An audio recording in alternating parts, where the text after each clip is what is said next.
Hello friends, அனைவருக்குமே வணக்கம். இந்த வீடியோவில் பார்த்தீங்கன்னா அனைவருமே தமிழகத்தில் நகைக்கடன் தள்ளுபடி வருமா அப்படின்ற எதிர்பார்ப்பு மக்களிடையே பார்த்தீங்கன்னா இருந்திருக்கக்கூடிய நிலையில் இப்போ ஒரு தமிழகத்தில் நகைக்கடன் தள்ளுபடி என்ற ஒரு அறிவிப்பு பார்த்தீங்கன்னா வெளியே இருக்குது. விஜய் அவர்கள் முதல்வராக பொறுப்பேற்றிலிருந்து இந்த விவசாய கடன் தள்ளுபடி அறிவிப்பு தேர்தல் வாக்குறுதியில் கொடுத்திருந்தார். இந்த நகைக்கடன் தள்ளுபடி அறிவிப்பு கொடுக்காத நிலையில் இப்போ அதிரடியாக எதிர்பார்த்த மக்கள் அனைவருமே தகுதியானவர்களுக்கு நகைக்கடன் தள்ளுபடி அறிவிப்பு பட்டியல் அறிவிப்பு வெளியிட போகிறாங்க. இந்த 8 வகையான பொதுத்துறை வங்கிகளில் இருக்கக்கூடிய நகைக்கடன் தள்ளுபடி ஆகும் அப்படின்ற எதிர்பார்ப்பு மக்களிடையே வந்திருக்கு. இப்போ ஒரு முக்கிய அறிவிப்பும் வெளியிட்டிருக்காங்க. இதை பற்றி தான் இந்த வீடியோவில் பார்க்க போகிறோம். அதுக்கு முன்னாடி நம்மளுடைய சேனலுக்கு இப்போ முதல் முறையாக வந்திருக்கீங்க அப்படின்னா மறக்காமல் நம்மளுடைய சேனலை சப்ஸ்கிரைப் பண்ணி சப்போர்ட் பண்ணுங்கள். வாங்க வீடியோக்குள்ளே போகலாம். இந்த கூட்டுறவு வங்கியில் வாங்கியிருக்கக்கூடிய நகைக்கடனை குறித்து பார்த்தீங்கன்னா தகுதியானவர்களுக்கு புதிய விதிமுறைகள் கொண்டு வந்திருக்காங்க. இருந்தாலுமே நகைக்கடன் தள்ளுபடியை பொறுத்தளவுக்கு பார்த்தீங்கன்னா யாருக்கெல்லாம் கிடைக்கும், இது மாதிரி நிறைய விதமான கேள்விகள்லாம் பார்த்தீங்கன்னா இதில் இருக்கும் இல்லையா. இந்த நகைக்கடனை பொறுத்தளவுக்கு பார்த்தீங்கன்னா அதிரடியாக தமிழக மக்களுக்கு அடித்திருக்கக்கூடிய ஒரு ஜாக்பாட்டான அறிவிப்பை கூட சொல்லலாம். கூட்டுறவு வங்கிகளால் பார்த்தீங்கன்னா 5 சவரன் வரைக்குமே நகைக்கடன் வைத்திருக்கிறவங்களுக்கு தள்ளுபடி கிடைக்குமா இல்லையா, யாருக்கெல்லாம் தள்ளுபடி கிடைக்கும், யாருக்கெல்லாம் கண்டிப்பாக கிடைக்காது, இதற்கான தகுதிகள் என்ன, இந்த மாதிரி ஏகப்பட்ட கேள்விகள் பார்த்தீங்கன்னா உங்களுக்குள்ளே இருக்கும் இல்லையா. இதுக்கான ஒரு வீடியோவாக தான் பார்த்தீங்கன்னா இது இருக்க போகுது. சில மக்களே அனைவருமே இந்த வீடியோ ஸ்கிப் பண்ணாமல் பாருங்கள். யாருக்கெல்லாம் தகுதி, யாருக்கெல்லாம் நகைக்கடன் தள்ளுபடி ஆக போகுது, எந்தெந்த வங்கியில் இருக்கக்கூடிய நகைக்கடன் தள்ளுபடி ஆகும் அப்படின்றத இந்த வீடியோவில் நம்ம சொல்ல போகிறோம். மறக்காமல் நம்முடைய சேனலுக்கு இப்போ தான் முதல் பார்வையாளராக இருந்தீங்க அப்படின்னா மறக்காமல் நம்முடைய சேனலை சப்ஸ்கிரைப் பண்ணி பாருங்கள். வாங்க நம்மளுடைய வீடியோக்குள்ளே போகலாம். தமிழக அரசு கொண்டு வந்த இந்த தள்ளுபடி திட்டத்தில் பல லட்சக்கணக்கான குடும்பங்கள் பார்த்தீங்கன்னா பயன்பெற்று இருக்காங்க. ஆனால் இது அதே நேரத்தில் பார்த்தீங்கன்னா ஏற்பட்ட பேரிட மனுக்கள் பார்த்தீங்கன்னா நிராகரிக்கப்பட்டும் இருக்குது. நீங்கள் வச்சுருந்தா நகைக்கடன் தள்ளுபடி ஆகுமா இல்லையா, நீங்களே எப்படி தெரிஞ்சுக்கிறது, இது பற்றி முழுமையான தகவலை தான் இந்த காணொலியில் நம்ம பார்க்க போகிறோம். மறக்காமல் நம்முடைய வீடியோ பார்த்தீங்கன்னா ஸ்கிப் பண்ணாமல் கடைசி வரைக்கும் பாருங்கள். நம்மளுடைய சேனலுக்கு புதுசாக இப்போது வந்திருக்கேன் அப்படின்னா சப்ஸ்கிரைப் பண்ணி பாருங்கள். இதில் பார்த்தீங்கன்னா முந்தைய அரசியல நகல் ஜியோ பார்த்தீங்கன்னா வெளியிடுவாங்க மற்றும் தமிழ்நாடு முதலமைச்சரின் அறிவிப்பு வீடியோ அவங்களே டைரெக்டாக கொடுப்பாங்க. இதில் முதல்ல இந்த திட்டத்தோட பின்னணியை நம்ம தெரிஞ்சுக்கணும். தமிழக அரசு பார்த்தீங்கன்னா கூட்டுறவு நிறுவனங்கள் மூலமாக ஏழை எளிய மக்கள் வாங்கினா புது நகைக்கடன் தள்ளுபடி செய்ய அரசாணை வெளியிட்டாங்க. இதோ மிக முக்கியமான நோக்கம் உண்மையான ஏழை எளிய தரமான மக்கள் கடன் சுமையிலிருந்து விடுபடணும் அப்படின்ற ஒரு நோக்கத்தோடு தான் பார்த்தீங்கன்னா தமிழக அரசு களத்தில் இறங்கியிருக்காங்க. இதன் அடிப்படையில் தான் இப்போ அதிரடியாக இந்த தங்க நகைக்கடன் தள்ளுபடியை பொறுத்தளவுக்கு கூட்டுறவு வங்கியில் இருக்கக்கூடிய 5 சவரனுக்குள்ளே இருக்கக்கூடிய நகைக்கடன் தள்ளுபடி ஆகும் அப்படின்றத விஜய் அவர்கள் பார்த்தீங்கன்னா இப்போ முடிவுகள் எடுத்திருக்காரு அப்படின்ற ஒரு தகவலும் வெளியாக இருக்குது. இதில் 5 வகையான 5 பொதுத்துறை வங்கிகளில் இருக்கக்கூடிய நகைக்கடன்லாம் லிஸ்ட் எடுத்திருக்காங்க. ஓவராலாகவே 8 வங்கியில் இருக்கக்கூடிய நகைக்கடன் தள்ளுபடி ஆகலாம் அப்படின்ற ஒரு அப்டேட்டும் கிடைத்திருக்கு.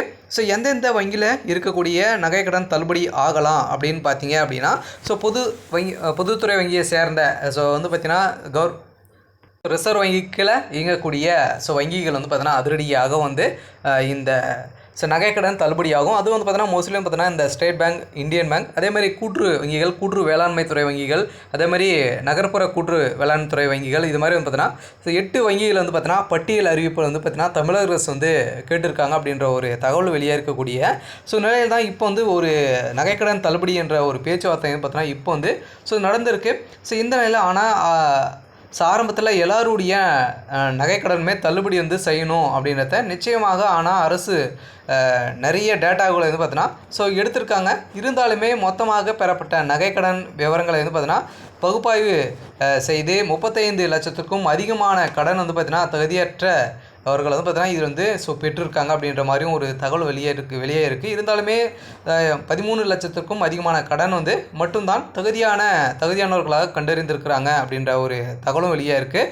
இருந்தாலுமே இப்போ பார்த்தீங்கன்னா இந்த கூட்டுறவு வங்கிகள் மட்டுமே நீங்கள் கடன் வாங்குவது அரசுக்கு கீழ் இயங்கும் கூட்டுறவு வங்கிகள், அதேமாதிரி கோஆப்ரேட்டிவ் பேங்க் அல்லது வேளாண்மை தொடக்க வேளாண்மை கூட்டுறவு சங்கங்கள், அது மட்டும் தான் இருக்கணும். தனியார் நிதி நிறுவனங்களோடு இல்லை மற்ற பொதுத்துறை வங்கிகளிலோ வாங்குவது கடன்களுக்கு இது பொருந்தாது அப்படின்றதும் அவங்க சொல்லியிருக்காங்க. இதில் 5 சவரன் பொறுத்தளவுக்கு பார்த்திங்கன்னா நீங்கள் நகைக்கடன் அளவு 5 சவரன் அல்லது அதுக்கு மேற்பட்ட குறைவாக இருந்தாலே போதும் உங்களுடைய நகைக்கடன் அனைத்துமே தள்ளுபடி அவங்க செய்வாங்க அப்படின்னு தான் சொல்லியிருக்காங்க. ஒரு குடும்பத்திற்கு ஒரு கடன் மட்டுமே தான் குடும்ப அட்டை ரேஷன் கார்டு மூலமாக தான் நம்மளுக்கு வழங்குறாங்க இல்லையா. ஒரு குடும்பத்திற்கு ஒரு ரேஷன் அட்டைக்கு மட்டுமே பார்த்தீங்கன்னா இந்த 5 சவரன் நகைக்கடன் தள்ளுபடி செய்ய போகிறோம் அப்படின்ட்டு இப்போ பார்த்தீங்கன்னா கூட்டுறவு வங்கிகள் பட்டியல் அறிவிப்பு வெளியிட்டிருக்காங்க. அதிகாரப்பூர்வமான அரசு இன்னும் பார்த்தீங்கன்னா வெளியிடல. இது அரசு அறிவித்த குறிப்பிட்ட காலக்கெடுக்குள் அல்லது அதற்கு முன்பாக பெறப்பட்ட கடனுக்கு மட்டுமே இந்த தள்ளுபடி பொருந்தும் எனவும் உண்மையான ஏழை எளிய மக்கள் பயன்பெறும் வகையில் வறுமை கோட்டுக்கு கீழே இருக்கக்கூடிய மக்கள் மற்றும் நடுத்தர மக்களின் பொருளாதார முன்னேற்றத்திற்கான மட்டுமே இந்த விதிமுறைகள் கொண்டு வரப்பட்டுள்ளது. இதன் அடிப்படையில் இப்போ பார்த்திங்கன்னா நம்ம பார்க்க போகிறது தான் ரொம்ப முக்கியமான ஒன்றாக கருதப்படுகிறது. இந்த காரணத்தால் தான் பலரும் தள்ளுபடி கிடைக்காம போகிறாங்க. இதில் பார்த்திங்கன்னா அரசு ஊழியர்கள் பார்த்திங்கன்னா பயன்பெற்றிருக்காங்க. அப்படின்னா அரசு ஊழியர்கள் நிறைய பேர் நீங்கள் மத்திய அரசு மாநில அரசில் நீங்கள் பொதுத்துறை நிறுவனங்களிலோ வேலை செய்கிறீங்க அப்படின்னா உங்களுக்கான நகைக்கடன் தள்ளுபடி இருக்காது. உங்களுக்கு நகைக்கடன் தள்ளுபடி இல்லை அப்படின்றதும் சொல்லியிருக்காங்க. அதே மாதிரி வருமான வரி செலுத்துவர்களுக்குமே பார்த்தீங்கன்னா இந்த நகைக்கடன் தள்ளுபடி கிடைக்காது. அதே குடும்ப அட்டையில் முறைகேடு ஒரே குடும்ப அட்டையில் பயன்படுத்தி நிறைய பேர் பார்த்தீங்கன்னா நகையை வைத்து வைத்திருங்களுக்கும் அதோட எல்லா கடனுமே தகுதியற்றவர்களாக அறிவிக்கப்படும் அப்படின்னு தான் சொல்லியிருக்காங்க. ஒரு குடும்ப அட்டையில் 4-5 கடன்கள் வாங்கியிருக்கீங்க அப்படின்னா அதில் எதுக்குமே தள்ளுபடி கிடைக்காது அப்படின்ட்டு சொல்லியிருக்காங்க. இதில் ஆதார் மற்றும் ரேஷன் கார்டு இல்லாதவர்கள் பார்த்தீங்கன்னா கடன் வாங்கும்போது முறையான ஆதார் கார்டு மற்றும் குடும்ப அட்டை விவரங்களை தராதவர்கள் தள்ளுபடிக்கு கிடையாது. நீங்கள் முறையாக நீங்கள் தள்ளுபடி கடன் வாங்கலை அப்படின்னா உங்களுக்கும் இந்த தள்ளுபடி கிடைக்காது அப்படின்ட்டு சொல்லியிருக்காங்க. சில பார்த்தீங்கன்னா வணிக கடன் பொறுத்தளவுக்கு விவசாயம் அல்லாத பெரிய வணிக நோக்கத்துக்கான வழங்கப்பட்ட நகைகளுக்குமே தள்ளுபடி கிடைக்காது அப்படின்ட்டு சொல்லியிருக்காங்க. ஒன்லி பார்த்தீங்கன்னா நீங்கள் விவசாயத்திற்காகவும் அத்தியாவசிய தேவைக்காகவும் வாங்கக்கூடிய நகைக்கடன் மட்டுமே தான் உங்களுக்கு தள்ளுபடி கிடைக்கும் அப்படின்றதும் சொல்லியிருக்காங்க. சில பார்த்தீங்கன்னா அனைவருக்குமே முக்கிய நிபந்தனைகளின் அடிப்படையிலும் உங்களுடைய வங்கி கணக்கில் வைத்திருக்கக்கூடிய நகைக்கடன் தள்ளுபடி செய்வாங்க. அனைவருமே எதிர்பார்த்த மாதிரி இந்த நகைக்கடன் தள்ளுபடி அறிவிப்பு பார்த்தீங்கன்னா வெளியாக இருக்குது. இது நிறைய விமர்சனங்கள் எழுந்திருக்கு. இருந்தாலுமே மேலும் நகைக்கடன்களுக்கு யாருக்கெல்லாம் தகுதியுடையவர்கள் தகுதியற்றவர்கள் என்ற பட்டியலையுமே பார்த்தீங்கன்னா தமிழக அரசு வெளியிட்டுள்ளது. இதில் ஓவராலாகவே பார்த்தீங்கன்னா 48,84,726 நகைக்கடன் விவரங்களை பார்த்தீங்கன்னா கணினி மூலம் பகுப்பாய்வு செய்யப்பட்ட நிலையில் இவர்களாம் தகுதியற்றவர்களாக கருதப்பட்டிருக்காங்க. இப்போ வந்திருக்கக்கூடிய தகவலின் அடிப்படையில் நகைக்கடன் தள்ளுபடி அறிவிப்பு கூடிய விரைவில் கிடைக்க போகுது அப்படின்ற அப்டேட்டும் கிடைத்திருக்கு. சரி, ஓகே. இன்னைக்கான அப்டேட் இதுதான். மறக்காம என்னுடைய சேனலை சப்ஸ்கிரைப் பண்ணிக்கோங்க. தேங்க்யூ.